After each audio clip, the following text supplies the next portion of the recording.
नमस्कार। आप सभी का राम गुलाम राय ऑनलाइन क्लासेज में स्वागत है। हम लोग बचपन एवं अभिवृद्धि से संबंधित विषय का अध्ययन कर रहे हैं। आज का यह वीडियो बुद्धि या इंटेलिजेंस से संबंधित है। अध्ययन की सुविधा के दृष्टिकोण से बुद्धि के 3 पक्षों में बांट के अध्ययन किया जाएगा। सबसे पहला जो पक्ष है कार्यात्मक पक्ष। कार्यात्मक पक्ष के अंतर्गत बुद्धि क्या है और बुद्धि का अर्थ क्या है, परिभाषा क्या है और उसकी विशेषताएं क्या है के बारे में अध्ययन किया जाएगा। दूसरा जो पक्ष है संरचनात्मक पक्ष। संरचनात्मक पक्ष के अंतर्गत बुद्धि की संरचना कैसी है, बुद्धि की संरचना किन किन तत्वों से मिलकर हुई है के बारे में अध्ययन किया जाएगा और बुद्धि के विभिन्न सिद्धांत कौन कौन से हैं, यानी कि बुद्धि की संरचना कैसी हुई है, किन किन तत्वों से मिलकर बुद्धि की संरचना हुई है और बुद्धि के सिद्धांत कौन कौन से हैं के बारे में उसकी संरचनात्मक पक्ष के अंतर्गत अध्ययन किया जाएगा। और तीसरा जो बिंदु है क्रियात्मक पक्ष। इस बिंदु के अंतर्गत यानी कि बुद्धि को मापन कैसे किया सकता है, उसका परीक्षण कैसे किया जाता है, इसके बारे में अध्ययन किया जाएगा, जिसमें प्रमुख रूप से बुद्धि का मापन कैसे किया जा सकता है और कैसे किया जाता है और दूसरा बुद्धि के विभिन्न परीक्षण कौन कौन से हैं। ये अध्ययन की सुविधा के दृष्टिकोण से ये बुद्धि को 3 पक्षों में बांटा गया है, जिसमें कार्यात्मक पक्ष के अंतर्गत उसके अर्थ, परिभाषा और विशेषताओं के बारे में अध्ययन किया जाएगा। संरचनात्मक पक्ष जिसमें बुद्धि की संरचना कैसे हुई है, किन किन तत्वों से मिलकर हुई है और बुद्धि के विभिन्न सिद्धांत कौन कौन से हैं। और क्रियात्मक पक्ष बुद्धि कैसे कार्य करती है, उस कार्य को कैसे मापा जाएगा और उसका परीक्षण कैसे किया जाएगा, उसके बारे में अध्ययन किया जाएगा। जैसा कि हम बात करें, बुद्धि अपने आप में एक बहुत बड़ा कॉन्सेप्ट है। प्राय जो कहने वाला व्यक्ति होता है और जो सुनने वाला व्यक्ति होता है, एक दूसरे की बातों को सुन के वो बुद्धि क्या है के बारे में आकलन लगा सकता है। यानी कि व्यक्ति की कार्य क्षमताओं के आधार पर बुद्धि को आकलित कर सकता है। यानी कि जो राम की बुद्धि है वो श्याम की बुद्धि से अधिक है, यानी कि उसकी कार्य क्षमताओं को देख के, यानी कि उसकी जो कार्य दर है उस कार्य दर को देख के विभिन्न व्यक्ति उसके बारे में, उसकी बुद्धिगत विशेषताओं के बारे में वर्णन कर देता है। जैसा कि हम बात करें व्यक्तित्व के बारे में, पर्सनालिटी में हम देखते हैं, पर्सनालिटी के बारे में जब हम बात करते हैं तो उस बालक के या व्यक्ति के बाहरी व्यवहार को देख के, उसके क्रियाकलापों को देख के हम उसको विभिन्न कैटेगरियों में रख सकते हैं। यानी कि अच्छा, बुरा, उत्तम, ये तमाम प्रकार की जो कैटेगरी है उस कैटेगरी में हम रखने का प्रयास करते हैं, लेकिन उसके व्यवहार के आधार पे। लेकिन जो बुद्धिगत विभिन्नताएं हैं, उन विभिन्नताओं को पहले कहीं ना कहीं नहीं अध्ययन कर पाता था आदमी। पहले 2 ही कैटेगरी होती थी, एक अच्छा और एक बुरा। लेकिन धीरे धीरे अध्ययनों उपरांत देखने को मिला, यानी कि बुद्धि क्या है और कैसे कार्य करती है, उसकी संरचना क्या है और विभिन्न बालकों में बुद्धि कैसे कैसे होती है। यानी कि सभी बालकों में एक समान बुद्धि नहीं होती है, सभी बालकों में अलग अलग बुद्धि होती है और ये कहीं ना कहीं भिन्न योग्यताओं को लिए हुए होता है। यानी कि सब में एक समान कार्य करने की क्षमता नहीं होती है, सब में अलग अलग प्रकार की बुद्धि होती है और वो अलग अलग प्रकार की बुद्धि के हिसाब से ही वो अपने व्यवहार का संचालन करता है और एक कहीं ना कहीं समाज उपयोगी कार्य करने की कोशिश करता है। 1904 में एक घटना घटी थी फ्रांस में। 1904 में फ्रांस में एक घटना घटी। उस समय वहां के अधिकांश बच्चे फेल हुए और जो वहां के शिक्षा मंत्री थे वो ये जानने का प्रयास किए कि आखिर क्या दिक्कत है कि कहीं ना कहीं इतने भारी मात्रा में बच्चे असफल हुए हैं। इन कारणों को पता लगाने के लिए एक कमेटी की स्थापना किया, जिसमें प्रमुख रूप से जो नाम निकल के आता है बीने,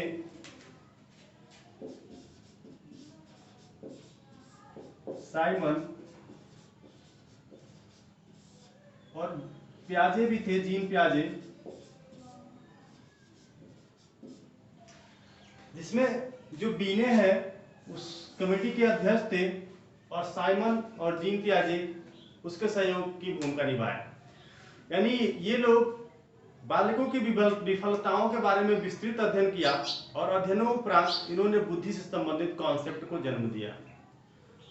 सर्वप्रथम अगर हम बात करें कि बुद्धि जो कॉन्सेप्ट है, ये बुद्धि जो शब्द है इसको कौन परिभाषित किया? फ्रांसिस गाल्टन है। फ्रांसिस गाल्टन उनकी एक पुस्तक है हेरिडिटी जीनियस, उसमें सर्वप्रथम बुद्धि के बारे में, बुद्धि शब्द के बारे में वर्णन किया है। लेकिन बुद्धि क्या है इसके बारे में जो वर्णन किया था बीने ने किया था, और उसके बाद से उनके सहयोगी ने बुद्धि के बारे में वो विस्तृत रूप से बताया। इन लोगों ने अध्ययनों उपरांत ये बताने का कार्य किया, यानी कि जो बच्चे अधिकांश मात्रा में फेल हुए हैं वो बुद्धिगत विभिन्नताओं के बारे में से संबंधित है। यानी कि सभी बच्चे एक समान, एक आईक्यू लेवल के नहीं है, सबकी मानसिक आयु एक समान नहीं है, इस नाते ये बच्चे फेल किए हैं। और इसके लिए उन्होंने विभिन्न प्रकार के परीक्षणों के माध्यम से वो जानने का प्रयास किया, यानी कि बच्चे की आईक्यू क्या होती है और कितने की कौन सी उम्र में कितनी आईक्यू होती है। यहाँ से एक विस्तृत इतिहास का जन्म होता है और यहीं से कहीं ना कहीं विभिन्न प्रकार की परिभाषाओं से संबंधित विचार आते हैं। यानी कि बीने आए और उसके बाद से बीने ने बुद्धि को परिभाषित करने का प्रयास किया कि बुद्धि क्या है। उन्होंने कहा उद्देश्यपूर्ण ढंग से कार्य करने की योग्यता को हम बुद्धि कहते हैं। 1905 में बीने आते हैं और बुद्धि से संबंधित अपने संपत्तियों को देते हैं और उसमें बुद्धि को परिभाषित करते हुए कहते हैं, यानी कि उद्देश्यपूर्ण ढंग से कार्य करने की जो योग्यता होती है वो बुद्धि कहलाती है। फिर 1908 में अपने ही परिभाषाओं में संशोधन किया और उसके बाद से कहीं ना कहीं वो जो दूसरा कॉन्सेप्ट जोड़ा वो समायोजन करने की योग्यता से संबंधित जोड़ा, यानी कि उद्देश्यपूर्ण ढंग से कार्य करने तथा समाज में समायोजन करने की योग्यता को बुद्धि कहते हैं। ये भी परिभाषा अपने आप में पूर्ण नहीं थी, यानी कि केवल उद्देश्यपूर्ण ढंग से कार्य करना और समायोजन करना ही बुद्धि का कार्य नहीं होता है, बल्कि बहुत सारी योग्यताएं होती हैं जो बुद्धि से संबंधित होती हैं और बहुत सारे कार्य होते हैं जो बुद्धि से संबंधित होता है। फिर 1911 में टर्मन आए और बीने की मृत्यु उपरांत उन्होंने बुद्धि को परिभाषित किया, यानी कि उद्देश्यपूर्ण ढंग से कार्य करने, समाज में समायोजन करने और अमूर्त चिंतन करने की सामूहिक योग्यता को हम बुद्धि कहते हैं। बीने के बाद 1911 में, यानी कि सबसे पहले जो बीने ने 1905 में जो बुद्धि को परिभाषित किया था, उस समय वो बुद्धि को उद्देश्यपूर्ण ढंग से कार्य करने की योग्यता के रूप में परिभाषित किया था। 1908 में बुद्धि को जो परिभाषित किया गया उद्देश्यपूर्ण ढंग से कार्य करने और समाज में समायोजन करने की योग्यता के रूप में परिभाषित किया गया। और 1911 में बीने की मृत्यु उपरांत जब साइमन ने जब बुद्धि को परिभाषित किया तो उद्देश्यपूर्ण ढंग से कार्य करने, समाज में समायोजन स्थापित करने तथा अमूर्त चिंतन करने की सामूहिक योग्यता को बुद्धि का रूप दिया। यानी कि उद्देश्यपूर्ण ढंग से कार्य करने, समाज में समायोजन करने और अमूर्त चिंतन करने की जो योग्यता है वो बुद्धि कहलाती है।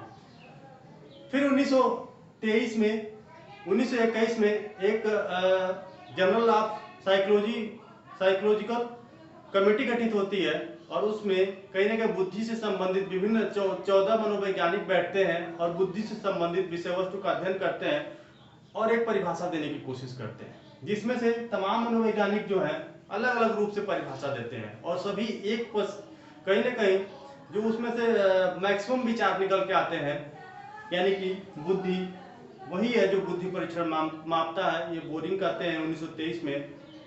टर्मन कहे अमूर्त वस्तु के विषय में सोचने की योग्यता बुद्धि है। बकिंघम के अनुसार बुद्धि सीखने की योग्यता है।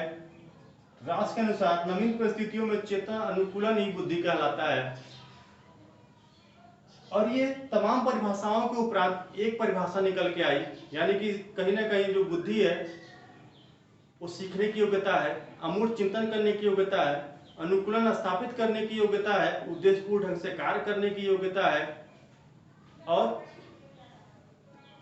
जो बुद्धि परीक्षण मापता है वही बुद्धि है। ये तमाम परिभाषाओं के उपरांत हमने देखा, यानी कि 1923 में के बाद एक परिभाषा निकल के आती है जो विभिन्न परिभाषाओं को स्थापित करते हुए है, जो फ्रीमैन की परिभाषा है, बुद्धि समायोजन, अधिगम तथा अमूर्त चिंतन करने की योग्यता है।